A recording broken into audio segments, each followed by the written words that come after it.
people have the attention span of less than a goldfish. A goldfish has a 7-second attention span. And so if you don't capture somebody's attention in the first 6 seconds, you've lost them.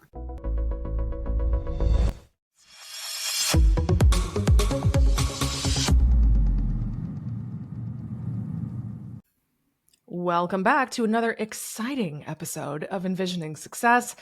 And if I don't deliver on that promise, we're doomed. Well, anyway, I'm Laura DiBenedetto. Hello. My goal is always to make Julia laugh in the cold open. Thank you so much.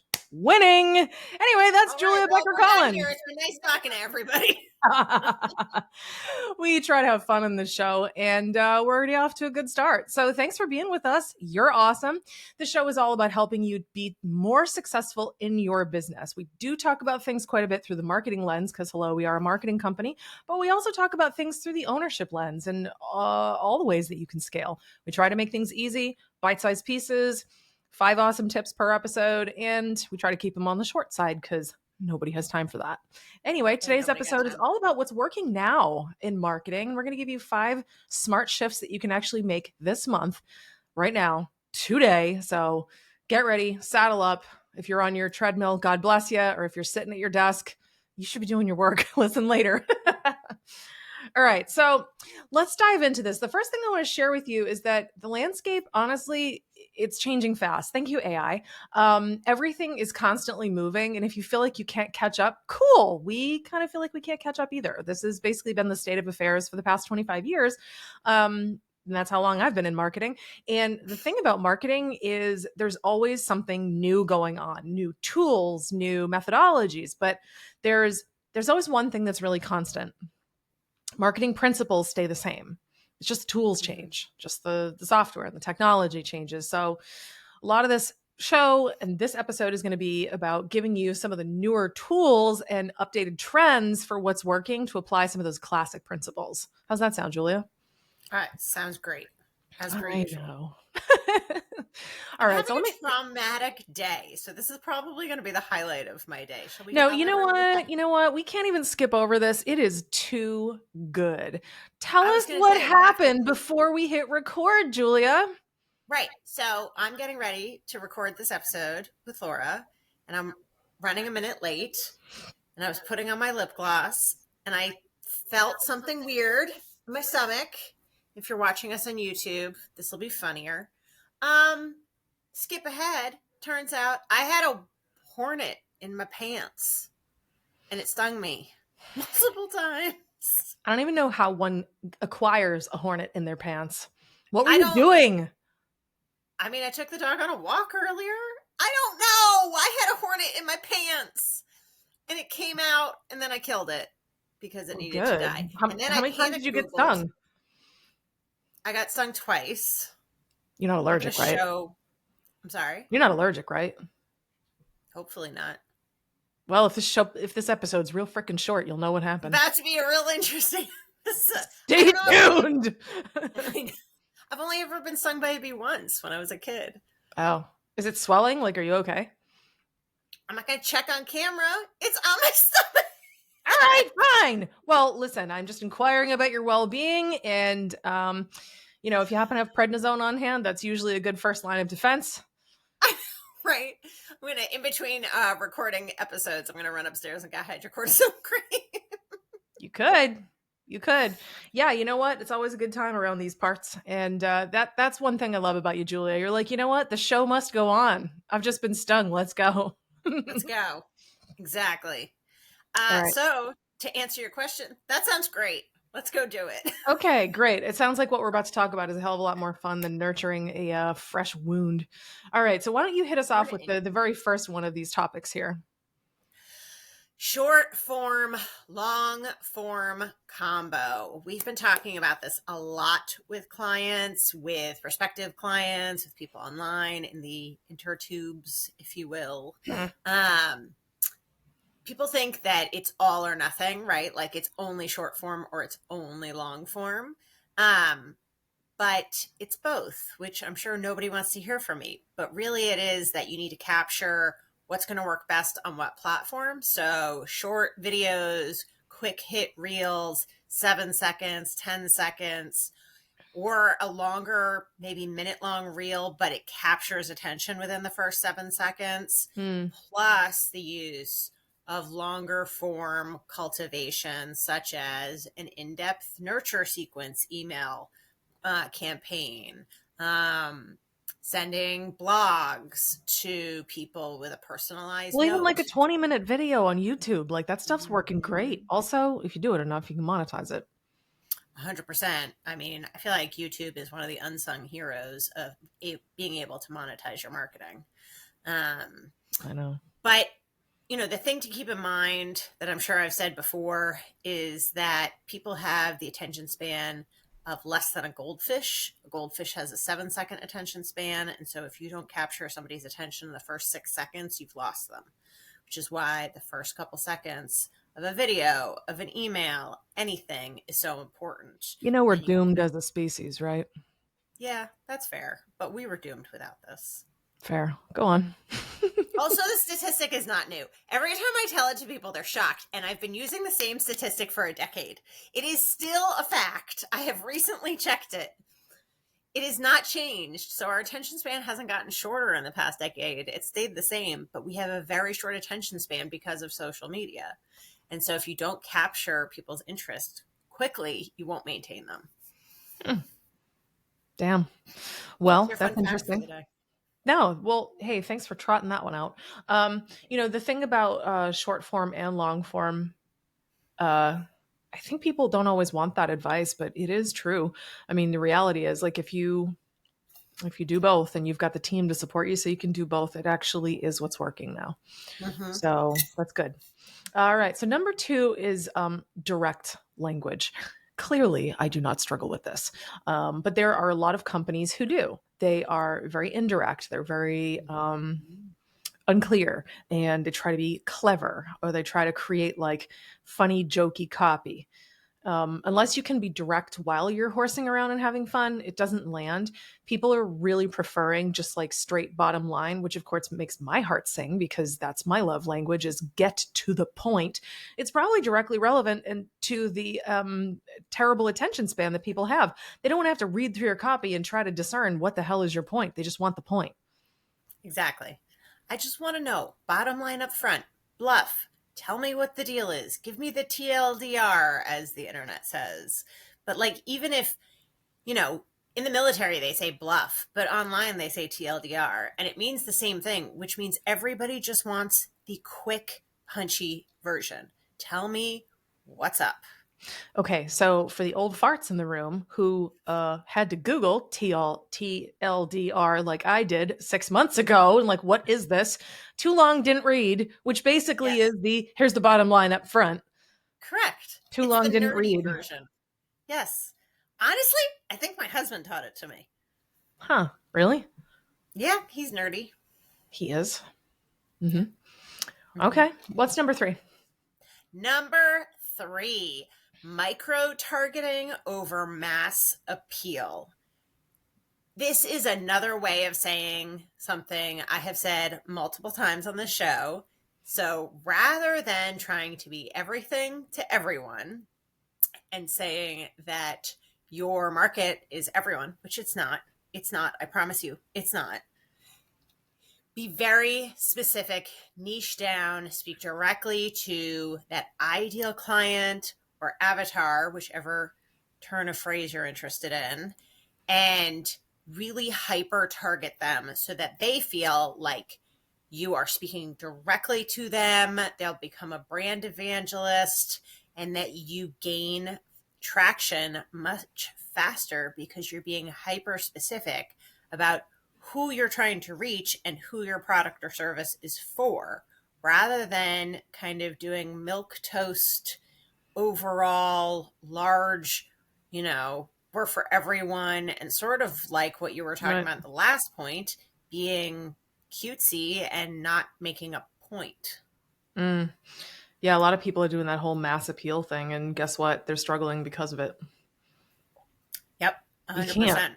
100%. It doesn't work. Like everybody's like, "Oh, well Nike can do it because they're Nike. Coca-Cola But can do also, it they're because they're not for everyone. Coca-Cola." Right. I mean, sidebar. I feel like Pepsi's slogan should be, is Pepsi okay? Do you want a fun fact about Pepsi? I would love a fun fact. Okay, so if you've been listening to the show for a while, you know that I am full of useless facts. And I always have some kind of fun fact every episode. Ooh. Okay, so today's fun fact. Do you remember that whole thing in the early 90s, late 80s, where they did the taste test of Coke versus Pepsi, and Pepsi came out on top? And it was a verified taste test. This isn't bullshit. It really did Yeah, happen. I It was remember. right. Vaguely, but yeah. So I feel like our audience will have remembered that because we're all the right age. It Mhm. turns out that in a sip test, Pepsi does win out. But if you want to take more than one sip, it's Coke. So Interesting. isn't that interesting? Pepsi's sweeter. So you initially are like, oh, that's really good. But then you don't want any more of it. Isn't that crazy? That is crazy. Huh. The more you know. Yeah. I know. Huh. Well, I Ladies and don't gentlemen, generally I drink stumped soda. Laura. Of course, I'm that horrible person that on the airplane, may I have a Diet Coke, please? I'm sure the flight attendants hate me because that is No, I don't. impossible to pour. They don't even bother. They just hand me the can. Thank you so much. Oh yeah, I get like either a regular Coke or a ginger ale, and I want the whole can. Yeah, Yeah. that's interesting. It just doesn't Hmm. defuzz fast enough. I don't know why. Yeah. I don't Hmm. know. But now Okay, so you let's have a new fun fact. thank you. I love fun facts. Gee, I hope I have one for you. Let's find out. Yeah. So the next thing that we're going to talk about here, that things that are working more right now, is building communities over just broadcasting. Right now there's a huge trend towards building private client communities on what's that damn platform, School. I think it's terrible, but people like it. Slack, I have one for the other business that I run. WhatsApp groups, Facebook groups, stuff like that. Those are really, really working. There's signal chats. There's a lot of private community because people really love exclusivity, even if they're not necessarily paying to be in your community. Like I've got a wonderful friend of mine, love her dearly, Chef Alina. Check her out. Go to chefalina.com. And she teaches people how to do gluten-free baking, which is amazing, especially for a lot of moms who discover their kid has celiac. Julia has celiac, and I just can't have gluten because of my thyroid. So we're both in the gluten-free camp. Now imagine you're a mom and you have a little kid and you're like, oh crap, everything on the market tastes terrible, and you want to actually make these things. Well, that's what Alina does. Anyway, Alina built an unbelievable business for herself, where she's making a ton of money doing this. And the big way that she got going was private community. She initially built a ton of exposure for herself using Facebook groups. It's Yep. kind of mind blowing. And I think it's one of those things that people are really overlooking, and they shouldn't be.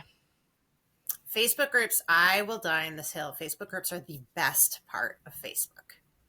Like, if you ever like are a fly on the wall in our internal vision community, like chats, we all basically hate Facebook. It's useful, it has its place, but most of the time we just hate it because it's annoying, and especially in the back end, it's really And you annoying. also can't contact them because they're just horrible.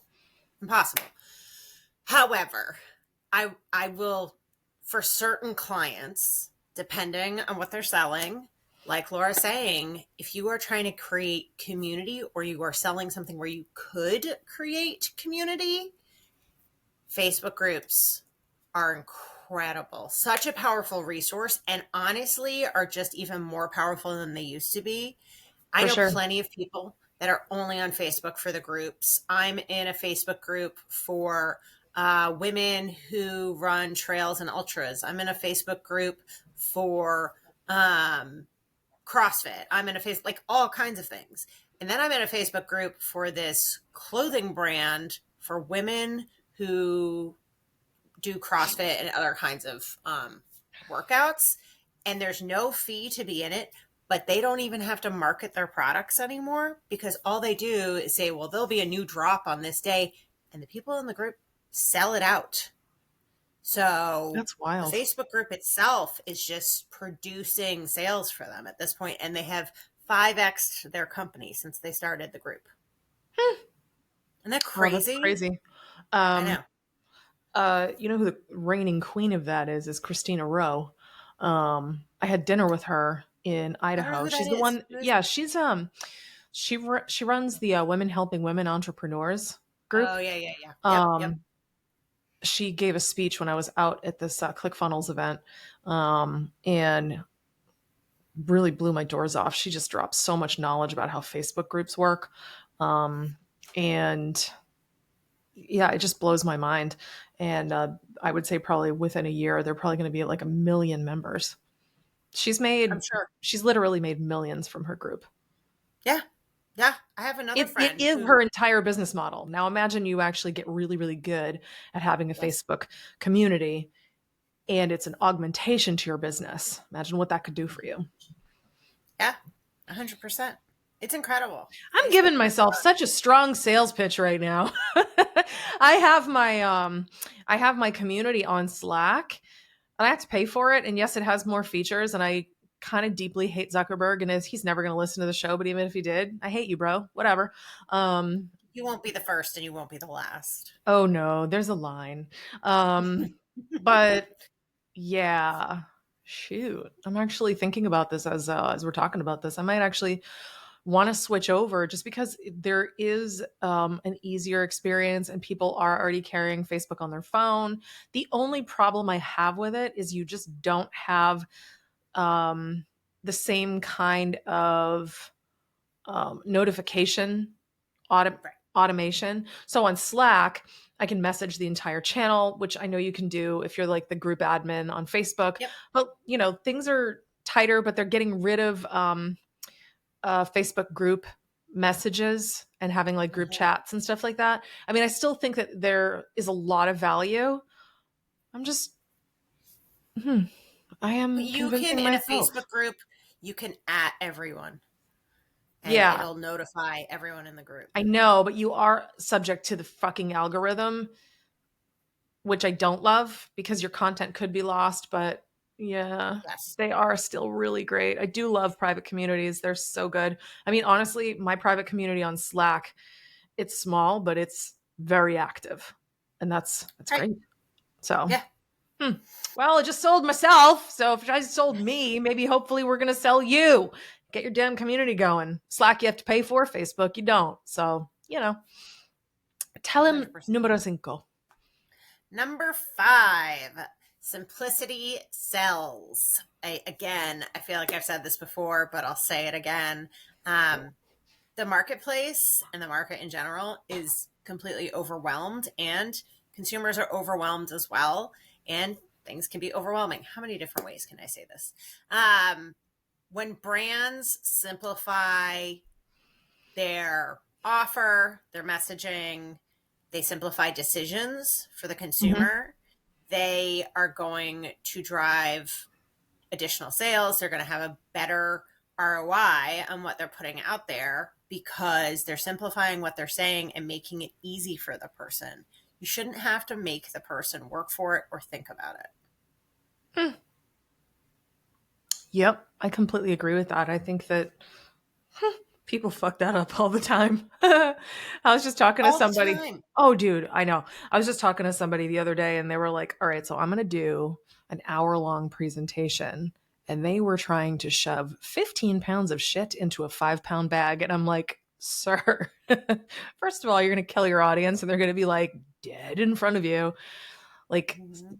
simple, simple, simple. People are more excited to buy from you because it's you, Yes. you This know? is like when we have conversations with people when we're building new websites for them and they want to put everything in the kitchen sink. Everything they've ever thought in their entire lives about their business and anybody could ever think about their business and has Mhm. ever been said in the history of everything about their business on the website. Oh, I And I know. have to have the conversation with them about no, you actually maybe need an eighth of that. You just need I enough know. for somebody to understand that it's for them or not and how to get in touch with you. And that's it. Yep. Probably the most powerful way to look at it is you don't need to give them everything you know. You need to give them everything they need to know. And those are Correct. two vastly different things. It's I a mean, great once way to upon a say time, it. I mean, we were like over delivering like crazy. Our website was massive. Now our blog is massive, but our website is actually very concise on purpose. You go to our website, which you should, by the way, tell us what you think about the show, and we'll answer your questions. But our website is very attractive. It's very simple. It tells the story very concisely. So it took a lot. And you know who's actually really guilty of overcomplicating the shit out of everything? Marketers on their own stuff. We are awful as our own clients. There's today's fun fact from Laura. Marketers can help everybody except themselves. This has been plaguing me for all 25 years. I'm just like, oh my God, I'm so good at XYZ. Why can't I do it for me? It's when Yeah. we redid our website last year. It was like giving birth to a watermelon. It was so painful. Mm-hmm. And we outsourced it and it was still painful. But, you know, like you said, we have a great website now. And so it was worth it. Oh But it yeah, was and we really had to hard. outsource it because we were too close to it. We were going to micromanage the crap out of it, and it's like, can we do it? Yeah, of course we can. But we really needed somebody else to just do like the drastic haircutting for us.